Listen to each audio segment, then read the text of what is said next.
평소 우리가 자주 걷는 대학가. 수많은 광고물로 거리가 뒤덮여 있는데요. 행사 홍보물부터 가게 홍보물까지, 풍선 간판부터 입간판까지 다양한 종류의 5개 광고물이 보행자의 통행과 환경 미화에 악영향을 끼치고 있습니다. 통제가 어렵다는 불법 광고물, 과연 어디까지가 합법일까요? 이번 젊은 시사와이에서는 대학가 불법 광고물 문제에 대해 알아보겠습니다. 진행을 맡은 전 아나운서 박채영입니다.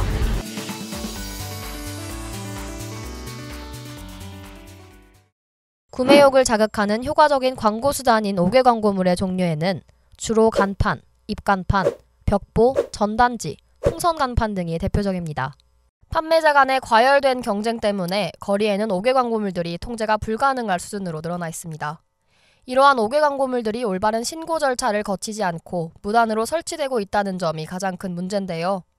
이렇게 무단으로 설치 및 게시되고 있는 불법 광고물의 심각성은 어느 정도일까요? 대학가 길거리의 전봇대에는 다양한 전단지가 부착돼 있고 훼손된 광고물도 많아 지저분한 모습을 확인할 수 있는데요. 이는 거리 환경과 미관에 악영향을 미치고 있는데요. 전단지 형식의 광고물 외에 풍선 간판 역시 보행자들의 안전을 위협하고 있습니다. 풍선 간판에 연결된 전선이 뒤엉켜 있는 모습도 어렵지 않게 볼 수 있는데요. 무방비하게 노출된 전선은 비가 오는 날이면 감전사고까지 일으킬 수 있다고 합니다.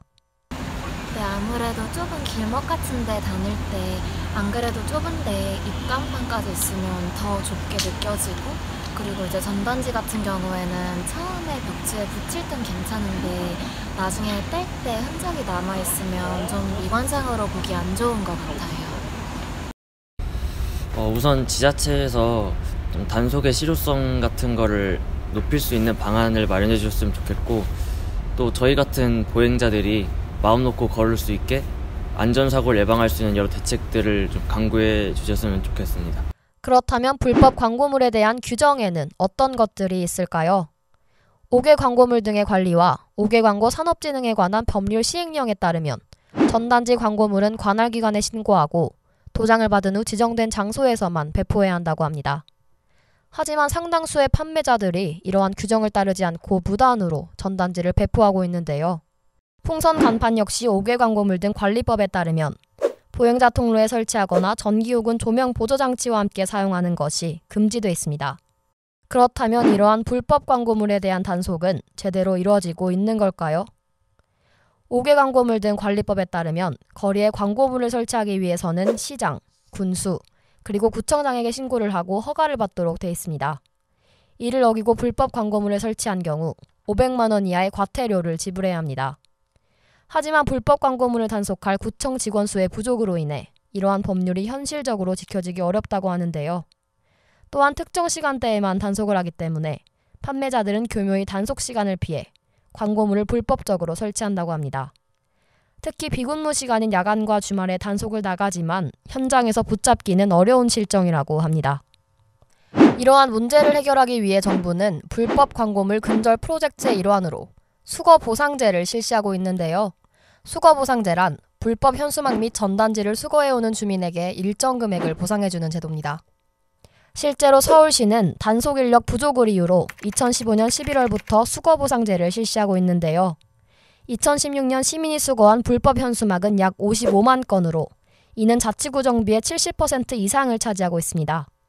특히 수거보상제는 주말, 공휴일, 야간에도 단속이 가능하다는 점에서 단속의 효율성을 높여주는데요. 이러한 주민들의 적극적인 참여는 보행 환경을 개선하는 동시에 사회적 약자들에게 일자리를 제공하는 등의 소득 지원의 효과를 가져왔습니다. 새로운 제도의 시행뿐만 아니라 현행 규제를 강화해야 한다는 주장도 제기되고 있는데요. 우리나라에서 5개 광고 사업을 규제하는 법률은 52년 만에 5개 광고물 등 관리법으로 전면 개정되었습니다. 이는 5개 광고 산업을 둘러싼 환경의 급격한 변화와 업계의 요구를 수용한 것으로 특히 창조경제로서 5개 광고 산업진흥에 초점을 맞추고 있다는 특징을 지닙니다.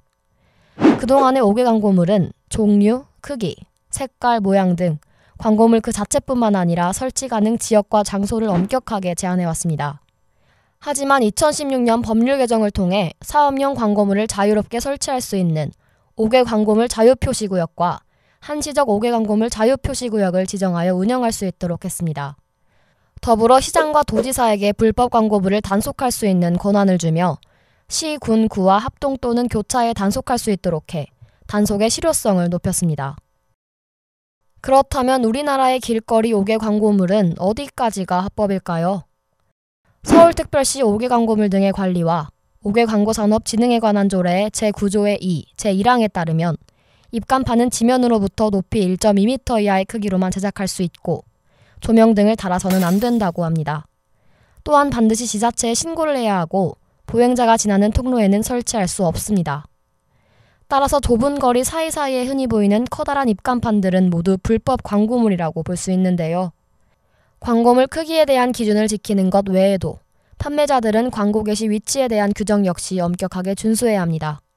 관할 구청 등의 허가를 받은 후 지정된 게시대나 시민 게시판을 통해 광고하는 것이 가장 합법적이라고 볼 수 있습니다. 때로는 소비자들에게 유용한 정보를 주고 판매자들에게는 가장 효과적인 광고 수단인 5개 광고물. 최근 눈에 띄게 늘어난 불법 5개 광고물은 거리 미관을 해치고 보행자들의 시야를 가려 각종 사고를 유발하고 있는데요.